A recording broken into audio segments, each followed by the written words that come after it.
Hello, everyone. Bonjour. So I'm going to be doing this episode solo today. No interviews, just myself.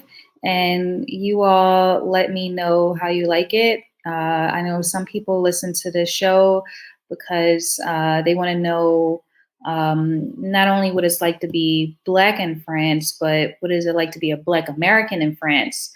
Originally, when I launched this podcast, I had no real intentions on really speaking about myself and my experiences, other than my legal expertise that I have as an American attorney who teaches law here in France, and also one who has a French law degree. But I've been learning and getting some feedback, and I see that some of you want to know more about me or more about my experience, and so I'm going to use today's episode to speak on that. If you've been following me for a while, and hopefully I have people in this position who are actually listening and care and notice that I haven't dropped episodes, I guess these last 2 weeks, or I'm late with this week's episode, which will be what I'm discussing right now. But anyway, the reason that I just was backed up these past few weeks is because I was traveling in the States, and it was harder than I thought to try to work this out while traveling. But being back home, it actually opened my eyes, or I should say, inspired me to discuss some things that I think that you're interested in hearing, as I experienced. So, first let's start with questions. I have posted on my Instagram page, asking if anyone had any questions for me about my life here. And by the way, if you aren't following me on Instagram, please follow me. My page is La French Podcast, LAFRENCH Podcast, La French Podcast. Follow me on there. I have that same handle on Twitter and Facebook as well. My Twitter, there's not really much going on, but Instagram, I try to be active and post, maybe not necessarily daily, but as much as possible. Everyday fun tips. So please follow me there. So anyway, I asked my Instagram followers what did they want to know about my life here as a Black American expat. And a lot of people wanted to know about race, which actually that reminds me there's something that I should mention. My podcast is about Black people in France, but I just want to put it out there that I'm not, trying to prove a point or to try to show people one way or another, oh, look how racist France is, or look how not racist France is. And to be honest, it's annoying to talk about race a lot, but shit, I mean, I'm not the reason why, people are treated differently because of their skin color. I'm not. Like, in a perfect world, I wouldn't have to make this designation, right? You know what I mean? Everything will be cool. Everybody will be treated equally. And the topic will be, what is life like in France? Not what is life like as a Black person in France or a white person in France. I don't make the rules, though. I just live in this. So everything is not perfect. So here we are. So anyway, with that being said, how are the racial relations here in France? So first, let's start with the fact that race here is really taboo, and it is taboo to the point where there are legal restrictions about or regulating how one can discuss race or collect information as it pertains to race. So I'm American. If you're American or you know anything about America, you know America is totally race obsessed. Everything that you do will be affected by race to some extent, right? You fill out an application. They're going to ask you, what your race is. You do anything, they're going to ask you what your race is. Here in France, it's illegal. You're not ever going to be asked that. You fill out a job application, they're not going to ask you, or they can't ask you what's your race. You apply for a school, they're not going to ask you what's your race. It's against the law. Some people might think this is a good thing. Some people might think it's a bad thing. In my experience in dealing with French people, I would say that the French philosophy overall, the majority of French people have the philosophy that this is a great idea. This works perfect because it actually discourages or eliminates discrimination. Because if one were to be asked, what race they were or are, that would be a way to discriminate against people. Okay, yeah, maybe. I guess that's how it works sometimes. But hello, you ain't got to ask the person what they are. When they show up and they're Black, here's an opportunity to discriminate against them. So you don't have to say the B word out loud, but it's still there because we're still here. And as a lawyer, I find this policy extremely problematic, first of all, because there's a thing called indirect discrimination. Now, most of the time when people discriminate against someone, especially in like 2021, you got to be a fool to like literally come out and say the words, I don't like you because you're Black or gay or whatever. Most of the time, you're just going to treat someone differently because of their characteristics, but you're not going to announce that. I mean, unless you want a case or you really don't care. But most people aren't going to announce that. But again, that doesn't change the reality that that disparate treatment exists, right? Now, that's if you do announce your prejudice, that's a form of direct discrimination. And we have the proof of such because you've just admitted that you treated someone differently because of the characteristic. But what about if you don't announce that? You just treat a person differently. That's harder to prove because how do you really prove or attribute and say you only did this to this person because of a certain characteristic? You really don't have the evidence to prove such. So that's indirect discrimination.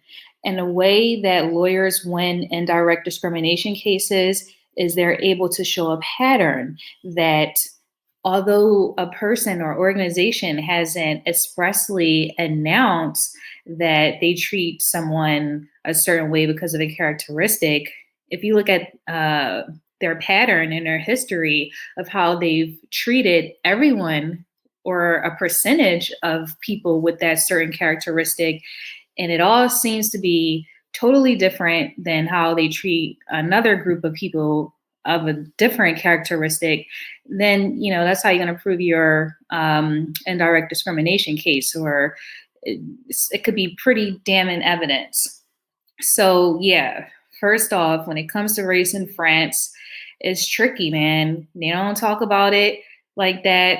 They're not going to expressly use racial labels, characteristics. You can't collect information to that extent. But does that mean that racism doesn't exist here? And the answer to that is no.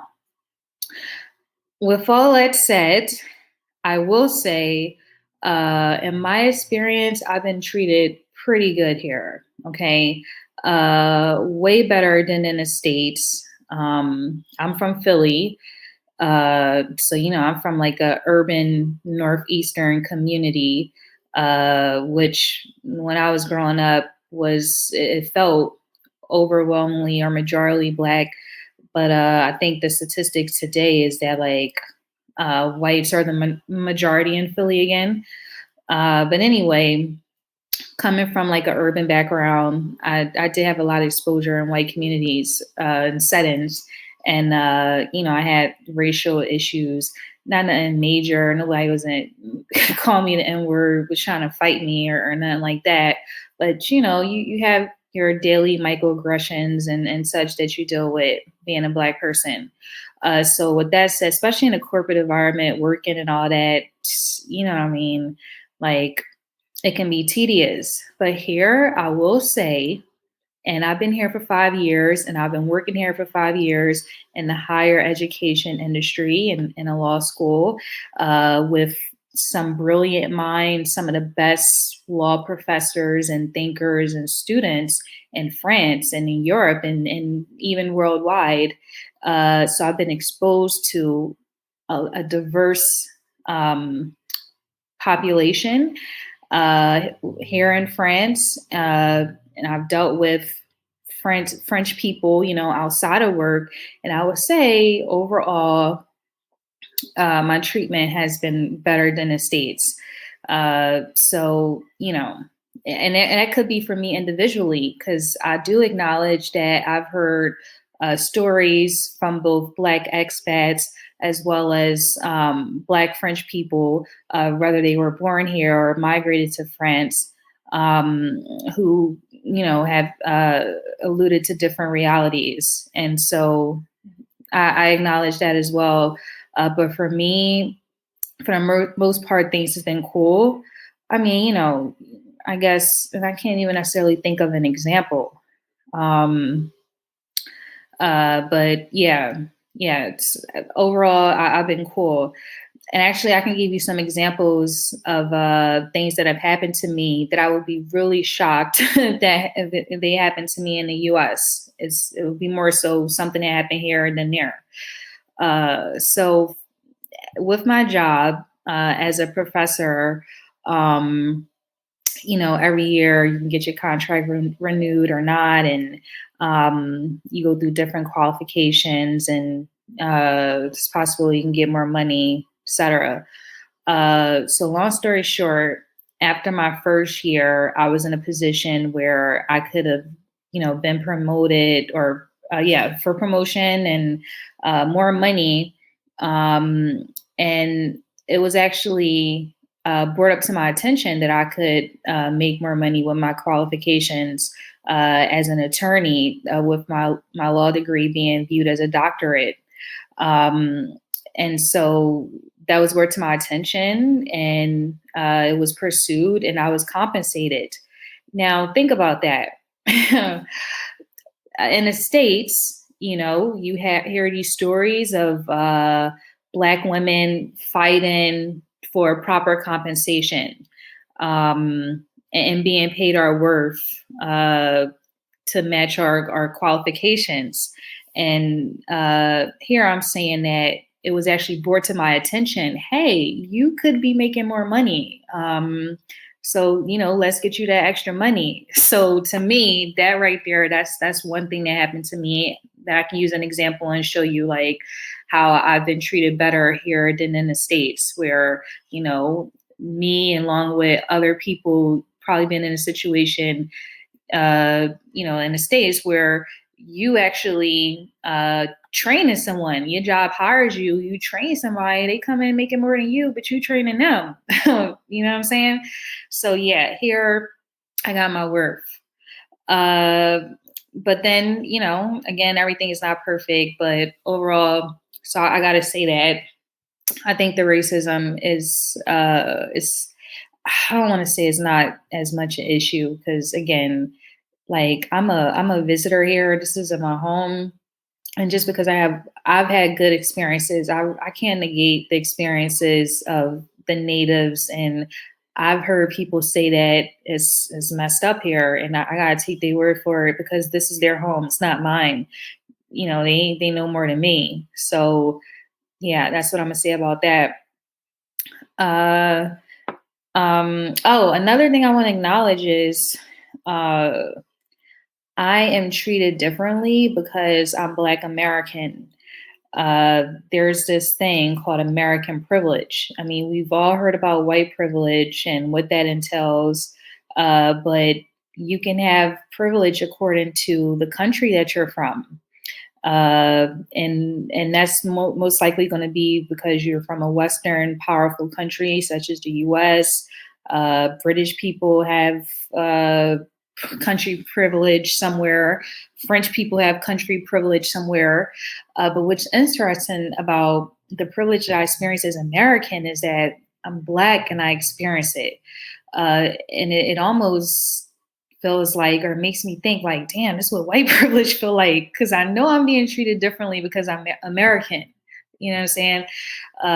Like, wow, like somebody just treated me different or better than someone else because I'm American. Even though I'm Black, I'm American first and foremost. So, for example, I know for a fact, okay, that there could be a situation where I'm next to, sorry, I missed my alarm, where I'm next to an Afro French person, okay, a native, a local, and I'm treated differently because, well, if someone wanted to treat an Afro French person, bad or worse because they're an Afro French person, they are more likely to treat me good because I'm American, even though I'm Black. Just like the Afro French person, I'm American, and that precedes my Blackness, which is crazy, right? It's crazy to watch that. It's crazy to experience it. um, and some examples I can give you of like how I've witnessed this happen. Traveling, right? You traveling in an airport. Uh, I'm talking about American privilege. That's obviously passport privilege. If I'm passing through the airport, traveling somewhere, just coming in to France a couple of days ago, I just got back to France, coming back from the States. There were different lines for people and customs depending on where you come from. Americans got their line. You came from like African countries or countries that they don't consider green due to COVID, you're treated differently. And I just said that, you know, these rules that I just mentioned pertain to COVID, but that happens in general in customs. Anyone who travels, you know exactly what I'm talking about. You know that Africans in the airport with African passports, they got to go through more than you. As American, I don't need a visa to go to a lot of countries. I just get my ticket and go. Africans, they got to get a visa. My husband is Senegalese. He's being naturalized now to become French, but right now he's just Senegalese. And, when we book our vacations, that's something we have to consider. Will he need a visa? My husband need a visa to go to my home country of America. So yeah, that's an example that I can give you of like the treatment. I ain't seen nothing like super wild, like, oh yes, you Black American can come in here, or you African can't come in here. I ain't seen anything crazy like that, because in the story that I'll be explaining to you will be a lot different if that existed. But yeah, so yeah, it's different here. And in my reality, it's been cool. I haven't really had any problems, but that doesn't mean that it's perfect and that racism doesn't exist. Let's see. Some other things that people ask me, they want to know, like kind of the differences uh, that I experienced living here than in the States. So again, I had just came back from the States. So this stuff is actually fresh on my mind. I'm from Southwest Philly, from the hood, the ghetto, whatever you want to call it. You know, that's where I'm from. And where I'm from ticks off a lot of boxes of, stereotypical bad things that are present in the community: high violence, poverty, low home ownership, low education, all that good stuff, right? Or bad stuff. Um, and one thing I noticed just being back in my old community physically is that the kids really don't have any resources. They have no outlets to be kids. Uh, Growing up, I could go to the recreation center. I don't necessarily remember going to the playground like that, but yeah, I did the recreation center. I feel like there were things to do, but here you have like recreation centers. It's not really, or in Philly today, you have recreation centers that aren't really open or don't have a lot of resources. Parks and playgrounds, which are very important because where I'm from, there are row homes, hundreds of them spread out over blocks. Most people don't have a backyard, or I don't know, I'm sorry, not they don't have a backyard. They don't have like a yard suitable for like playing necessarily. Uh, Something that, or a big yard where kids have the space to play. You have like a little box in the back of your house, but it's not really suitable. In front, kids are playing on a sidewalk, playing in the streets. There's no like grass. You're not playing soccer, like that type of stuff. But here in France, man, there are so many parks. I feel like every other street, there's a park or playground. There's so much outdoor space. Actually, I was talking to my friend in Rwanda, and we were talking about picnics or something like that. And she revealed to me that in Rwanda, they don't have a lot of outdoor space or parks and stuff. And I'm like, wow, really? Like, that's crazy. I didn't know that. But then at the same time, if I thought about it, it's the same for Philly. There's not a lot of, or in the communities where people live, not really that many parks or parks that are suitable for you to play with your kids and somewhere nice that you want to be. Like the parks that do exist, they're dangerous.